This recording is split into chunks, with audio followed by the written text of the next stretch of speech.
Your boy, he's back a little bit. Yeah. I'm looking quite me, myself, and Irene-ish, if I do say so. Yeah, man, I went and got a haircut yesterday, and decent enough haircut. Wasn't exactly what I was looking for, but you got to make work what you end up with, especially after the haircut's over with, because you can't put it back. They've already cut it all off. It was my second time giving this barbershop a chance as well, and I don't know. I don't know if it's normal procedure to sit down in a chair prior to getting a haircut and shorty girl eating a bag of Funyuns right behind my ear. You want to talk about some ASMR that stunk? God, that shit stunk. I'm like, damn, yo. Ain't you got a break room and a break time? Why you gotta be eating? I mean, you got Funyun crumbs on your fingertips, running your fingers through my hair, talking about what you trying to do with this. Well, I tell you what I'm not trying to do. I'm not trying to use my head as a napkin. Anyways, that's not what this video is about, folks. I'm dressed up a little bit today, got this fresh haircut. Joe, what's going on? Are you getting high? Sorry, that was probably in poor taste right there. Hey, look, it's a really special day for me today. Just closed on flip number 3. Flip number 3, she gone. She sold. If you guys are like, damn, Joe, you be flipping houses? I got another YouTube channel. Joe does stuff for a lot more on that. Just got done with my third flip house and got that joint sold. And if you want to know for how much or anything like that, check out Joe Does Stuff. There's a whole lot going on over there. We are knee deep looking at new houses, trying to find flip 4 and more. Because I've got a investor / mentor friend of mine who wants to rock with me as well. So I'm going to be doing a lot more with houses. Hopefully. We just got to find them. It is tough sledding out there. Yeah, I mean, it truly is. It's a fight over everything. Over the crumbs. Sort of like what that girl did in my hair yesterday with them Funyun crumbs. Oh. Hey folks, none of that's got anything to do with what we're doing here today. What I want to do today is I just want to respond to some comments. I went through some recent comments. I was trying to just grab a handful of comments that really spoke to what maybe others are feeling as well, and make this an entertaining and interesting video, or at least entertaining would be my hope. Have some fun with it, crack a couple of jokes, maybe crack a couple of skulls as well. Boy, Joe looking like an enforcer. State trooper wise, ain't no mafia meaning behind that. But yeah, man, just have some fun with this joint today, man. And I also have to stay busy right this second. I'm day number 2 into my new diet, which is starve myself, finger down the throat, starve myself, no sodas, no chips, only eating carrots like a fucking rabbit. Not the guy, but you get what I'm saying? Like, hey, and I started doing a couple push-ups this morning. You don't want me to get back. You don't want me to be sitting here doing these videos with my shirt off. I'm already feeling it. Travis Banister, first comment we're going to respond to right here. The phones flipped in the background are epic, LOL. This was in relation to the many different types of phone calls prisoners make in prison, and the background image that I used, where if you look closely, you can see that the phones are flipped upside down. I know I've addressed it in the past. Maybe I've even done a video about it, but maybe it's a video that I'll do moving forward. Let me actually take a note of that. Siri, take a note. How do prisoners mark their territory in prison, especially in relation to the telephone? Okay. I created a note. How do prisoners mark their territory in prison, especially in relation? What you forgot how to read? To the telephone? Travis, maybe you know, maybe you probably do know if you mentioned that. But yeah, man, hey, that's just one of many different ways to let an unbeknownst other prisoner, maybe a guy who's not privy to the politics, at least ponder for a moment before he potentially gets punched in the face. Oh, this phone is open. Bing! No, it's not. The receiver's flipped upside down. You got to understand what that means. There's a reason for that. You might have a receiver flipped upside down. That means that's X-nay on the phone time. You ain't getting on that. That belongs to somebody else. There's some other prisoner so state-struck, it's the truth, that they think that that phone belongs to them when it doesn't. In fact, On the flip side of the coin, it belongs to the state or to the government if you're in a federal facility. But flipping the phone upside down could definitely mean that phone is marked like some territory. And there's a bunch of other ways that guys do that as well. And maybe in the future I'll share a video and we'll dive deep all up into that. Did I do the dive scene? And dive head first up into this video. Cut it out. Rest in peace, Bob Saget. Grew up watching that guy on Full House. Joe, you sure you're not getting high? I'm telling you, man, that new diet got me feeling. If you drink like 3 or 4, maybe more sodas a day like I was doing, okay, I should know. I was a fucking Pepsi Cola vending machine is what I felt like. Might as well have had one of those in my office. But if you go from drinking a bunch of sodas to not, and again, mind you, I'm on day number 2, I'm drinking the water, I'm eating the carrots, I'm cleansing the soul, the mind, the body. Well, I'm feeling sharper than a thumbtack that you step on the floor. Boy, that joint, that probably hurts worse than getting shot. Travis, thank you for the comment. In relation to a recent video talking about the catalytic converter theft, a girl I worked with had 2 catalytic converters stolen in 1 year. That is just terrible. I mean, I hate the stereotype. Are you in Kentucky? And look, nothing against it, but I think about places where methamphetamine use just is rampant. I don't know why Kentucky just comes to mind. West Virginia? Tidewater, Virginia? Where I live at? Yeah. But to have 2 catalytic converters stolen 1 year, man, that's just either some terrible luck or y'all got a mean-ass methamphetamine problem wherever you're at. They ain't cheap to replace. The word is the scrapyards are going to make it much more difficult to cash in on the catalytic converters. I've heard about that. They're going to paint them, stamp them, things like that. The police probably hang out. They probably, I don't know. I was going to say the police probably hang out at the scrapyards, but they probably got better shit to do. Right? Right? Right? I mean, they do, right? The police, they got better shit to do than... Dub did it. I've been rocking with you, Joe, for a few years now and still rocking with you. Whatever you put out, I'm going to watch.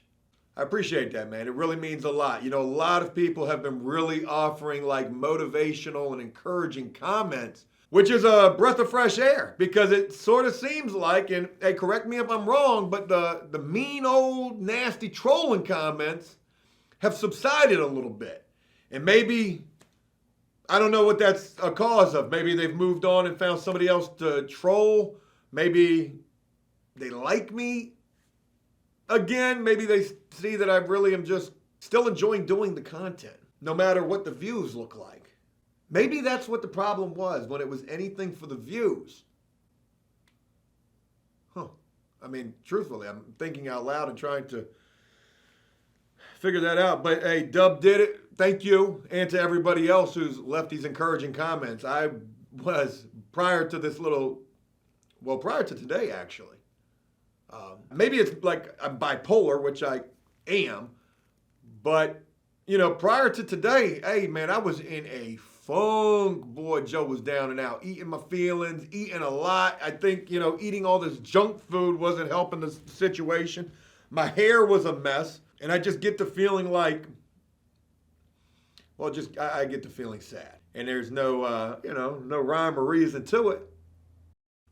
Anyways, so thank you to everybody who's been leaving encouraging comments. I'm feeling good, man. I'm feeling revitalized. Like I said, trying to take care of myself and do better, eat better, be healthier, even getting back into the working out is definitely helping my mental quite a bit. Elizabeth, I love the videos you make. I feel like they give me an insight on what my loved one is going through, and your videos are funny. Thank you. Elizabeth, I'm sorry to hear about your loved one who's locked up, and I hope that they're coming home in a timely manner. Good for you for standing by that person. I wish you guys nothing but success, and I'm really glad that you enjoy the videos and they are able to give you at least a little bit of perspective as to what could be going on with your loved one. So thanks for rocking with me. I actually got a lot of people who rock with After Prison Show, or over the course of the years, I most certainly have had a lot of people who rock with After Prison Show solely because of the fact they've got a loved one locked up and they want to know, or at least get a little more perspective on what serving time for them could be like. Bend over. Pretty sure this is a legitimate name right here. I look back at situations I got burned on and it pisses me off so bad I would like revenge. I want to put hands on these people. Boy, this is getting a little incriminating down here in this comment. I don't know if it... How does Joe put these things behind him and not let it eat him up? Come on, Joe, tell me. That's a really valid point to make right there. Of course, when somebody does you wrong, you're going to want vengeance. And I mean, let's be honest, Joe ain't I don't live in a monastery. You know what I mean? Like what is it? Like a monk? I ain't in the monastery. I got an anger problem, and I try so hard to not react because there's so many situations that just strike me so messed up. In relation to what this comment is in relation to, where I shared that, I gave this guy this micro loan. I was talking about getting into micro lending a couple of years ago, being like a loan shark, so to speak. And that's what would lead me into the situation that I would be in, where I would loan this guy $1,000 who clearly was dealing with active addiction. But, trying to tell me, hey, look, this money is going to be to help me try to get on my feet, to maintain while I'm doing so. I can't be mad at that guy. I got to be mad at myself. It's my dumbass that did it. So in that particular case, that's how I don't hold a grudge because, well, I can't be mad at anybody but me. And it's sort of like this saying, I can't remember how it goes, but I remember this, like it was $1,000 lesson. Of course, it was expensive, but it only cost me $1,000 to realize that you ain't shit and that I ain't got to ever deal with you again. Matter of fact, if I ever do see you again, it's going to be you who's stutter stepping trying to figure out what to say, or maybe you're not, which I don't care either way. Another crazy thing that this reminds me of is there was a guy that I had working with me. I don't need to, this guy named Mike, and I begin to refer to this guy as methamphetamine Mike. No disrespect, but that was clearly his poison, literally. And he was a hard worker, of course he was. You don't sleep for weeks and you're busting ass. But it was back during the moving company days, and I worked this guy as much as I could, but then I would pay him, and he would ask me for more money, like almost as soon as I paid him. Here's $130 for 4 hours of work on a moving job. Oh man, hey, I appreciate that. Hey, can I borrow $60? I just gave you $130. You still owe me $90. And he was asking me for money so much. How this story played out was, I stopped working the guy. I ran into him at a fucking 7-Eleven.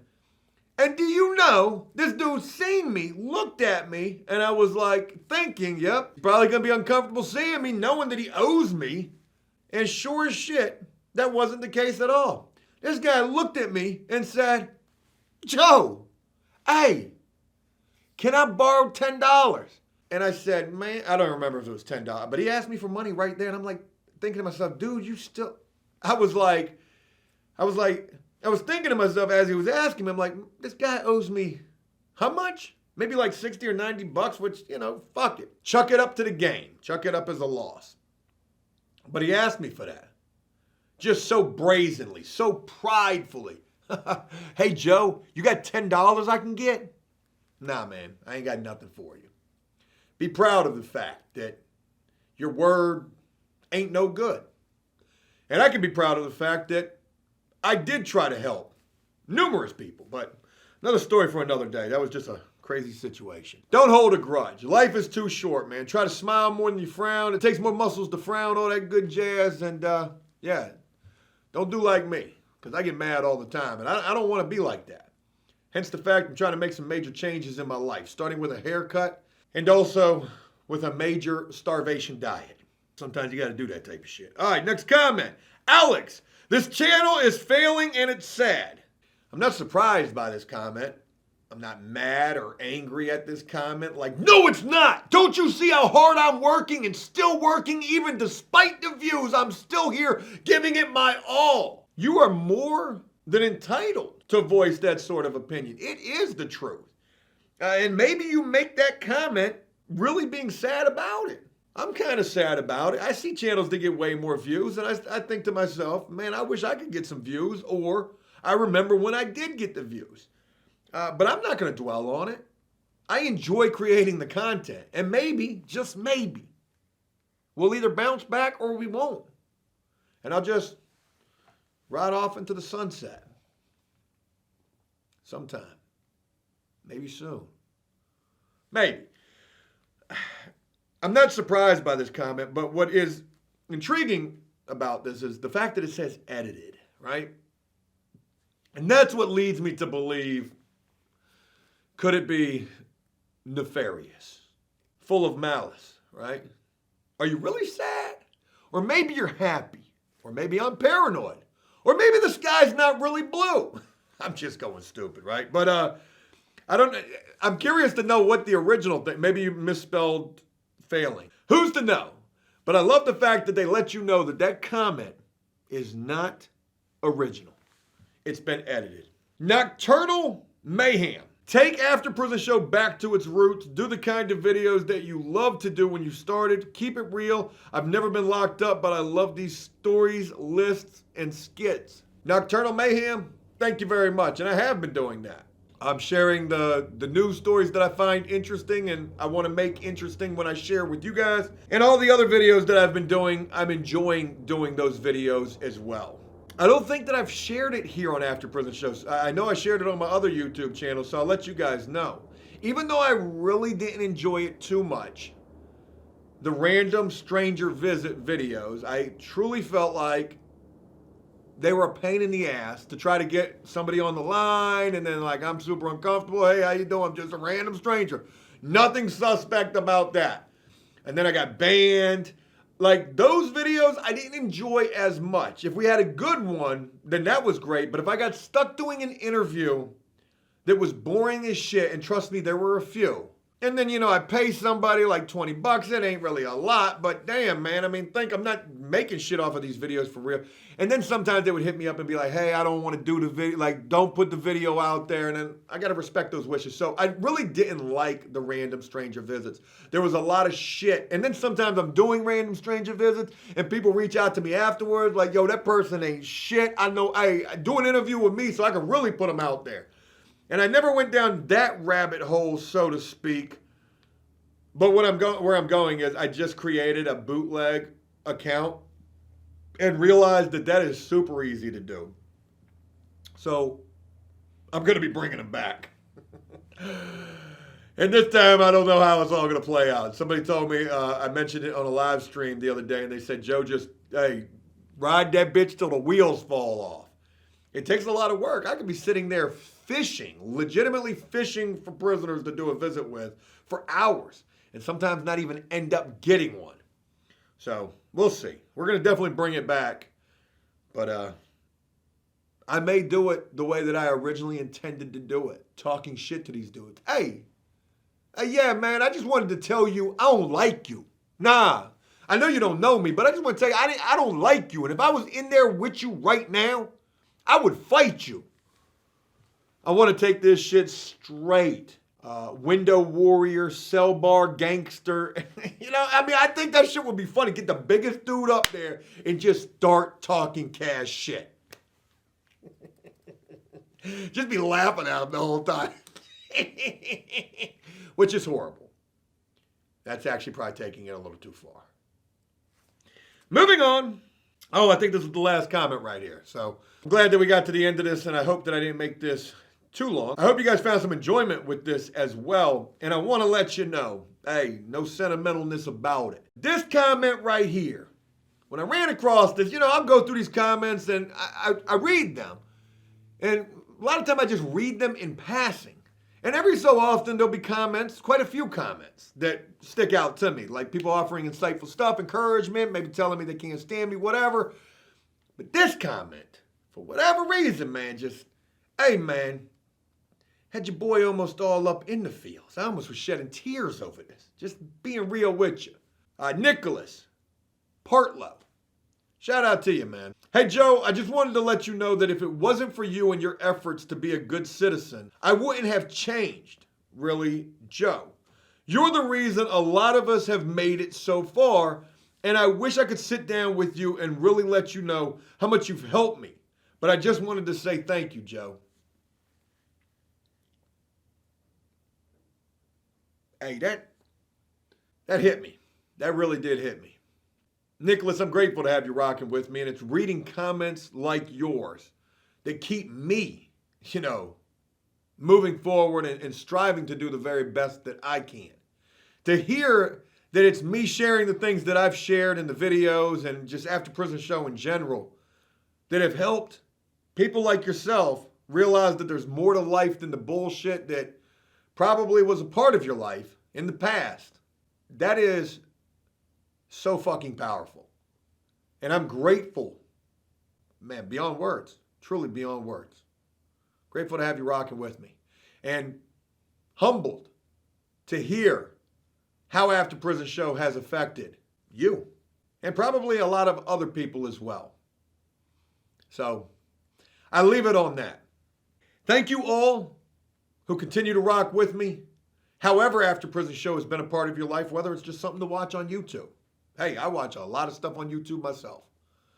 But I know that there's some, maybe even a lot of people who have rocked with me for years. And I can't even begin to thank you guys for continuing to be a part of this journey with me. And I wish you all the success in the world in each of your own individual journeys also. Hey, look, that's it. I hope you enjoyed this video, and if you did so, please leave a like and a comment letting me know exactly what you thought about this. And as always, until next time, enjoy life, the free world. Never take a moment for granted, and make the most of every day. Peace!